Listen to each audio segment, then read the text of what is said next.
Alors, ça veut dire que notre être humain maintenant regarde le monde qui l'entoure, la réalité ou la perception, même les intuitions qu'il a, les perceptions les ressentis qu'il a ou même les guidances par un système qui est biaisé à la base. D'accord ? Et ensuite, ça arrive au niveau de notre petit être humain. Alors, pour moi, quand je parle de système, je parle souvent, je fais souvent le dessin du cube. Pour moi, on est dans une boîte, et cette boîte-là, en fait, elle véhicule des énergies. Donc, il y a des énergies qui circulent aussi bien autour de nous, et aussi en échange avec cette... alors là, je ne vais pas découper parce que ce n'est pas forcément plus-moins. C'est ici que c'est plus-moins. Et là, on va dire que c'est cette zone-là en global. Et donc là, en fait, on capte des énergies qui peuvent être plus ou qui peuvent être moins. Donc ici, on a des échanges entre... hop, et donc là, ça peut être aussi bien du plus que du moins. D'accord ? On a des échanges dans notre système. Mais toutes ces croyances-là, elles se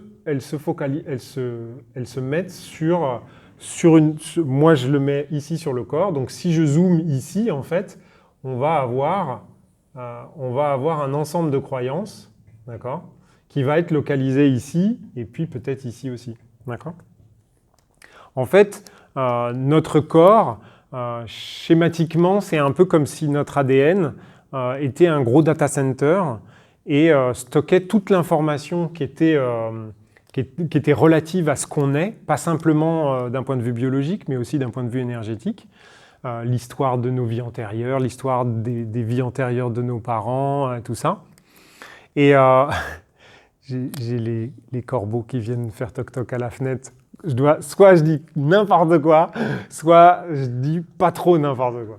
Je sais pas dire. Je suis dans le feu de l'action, je suis dans la 3D, donc je sais pas dire. Alors on avance. Et donc, par rapport à ça, eh bien, la question qui m'a été demandée, c'est « Ouais, mais en fait, les croyances, elles sont stockées où ?» Donc, si je reprends mon schéma, je dirais que les croyances, elles sont stockées dans notre ADN, d'accord ? D'ailleurs, il y a des travaux très intéressants qui ont été faits sur comment stocker de l'information, la vraie information numérique dans l'ADN.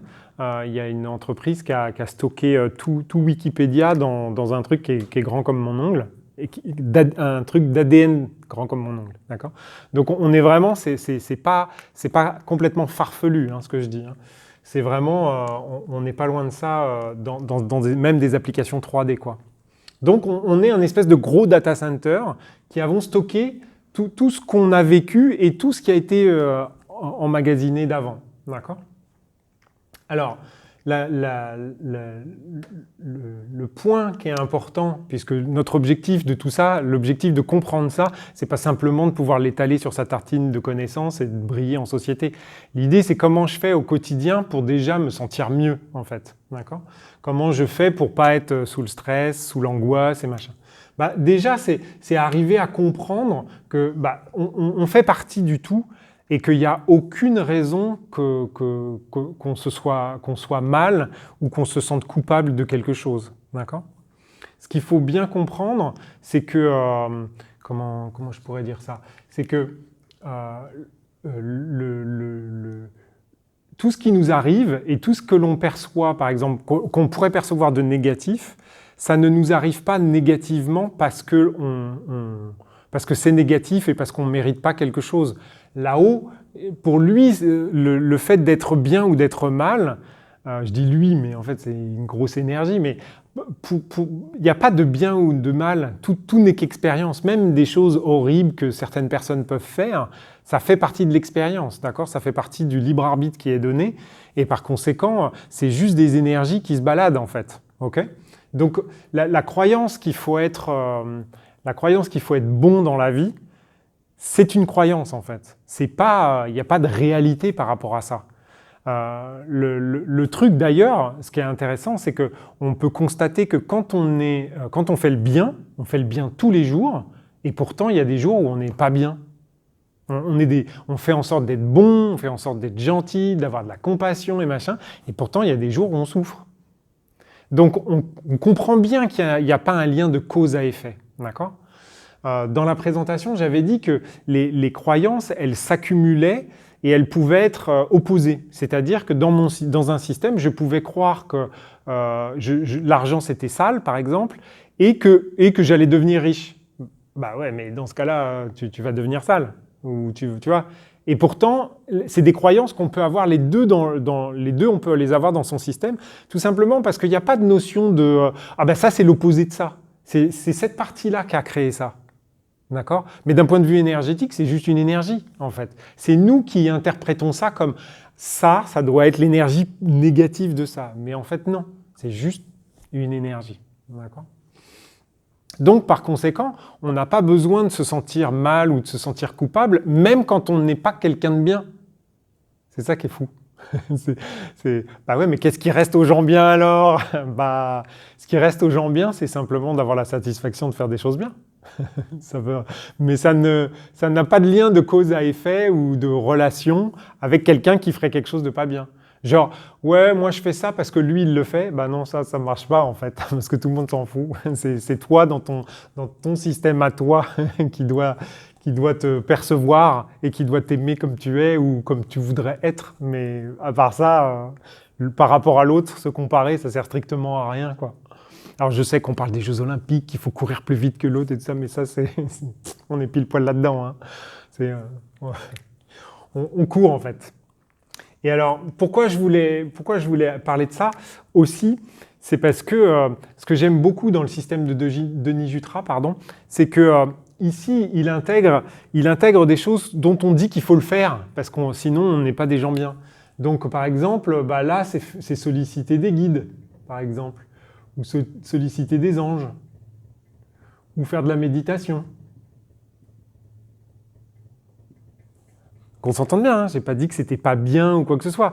Je dis juste que en fait, bah, faire ce genre de choses, c'est une polarisation de la réalité en fait, qui n'est que Dieu est tout de toute façon, et que tout n'est qu'énergie, d'accord ?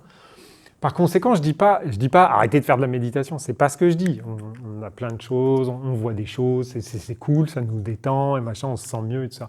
Mais d'un autre côté, si vous sentez pas du tout que c'est la méditation, mais que vous, il faut, je sais pas moi, faire 3 heures de tennis ou de natation ou machin, c'est pas mieux ou moins bien en fait. Mais en revanche, ce qui est intéressant, et c'est ce qu'évoque Denis Jutras, c'est que en fait, ça crée des échanges énergétiques. Et ça, bon, je ne vais pas nommer ça, mais on peut comprendre un petit peu. Et en fait, ces échanges énergétiques-là, eh bien, ils sont polarisés. Ça veut dire que finalement, ici, il y a des énergies qui ont tendance à vivre parce que c'est polarisé, en fait. Parce que on croit que c'est bien ou on croit que c'est pas bien. Et pour moi, c'est ça qui me dérange le plus aujourd'hui dans tout le côté spirituel on se fait des trucs ensemble, on est bienveillant, on fait ceci, on fait cela. Parce qu'à un moment donné, on est seul dans notre système.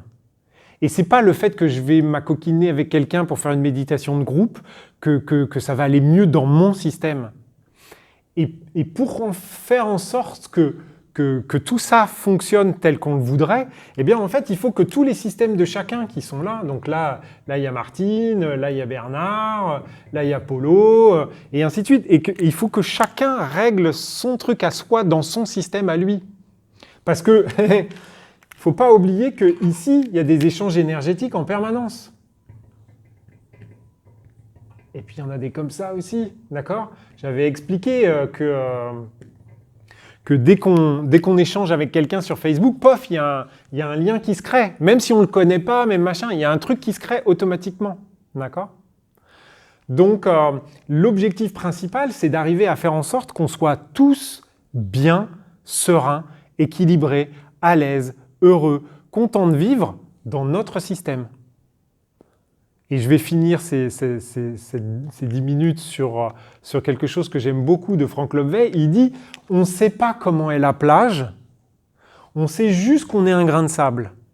Par conséquent, ça ne sert à rien d'essayer de dire hey, « toi, il faudrait que tu sois un peu plus petit et toi, un peu plus haut » Parce que de toute façon, on n'a pas la vision d'ensemble.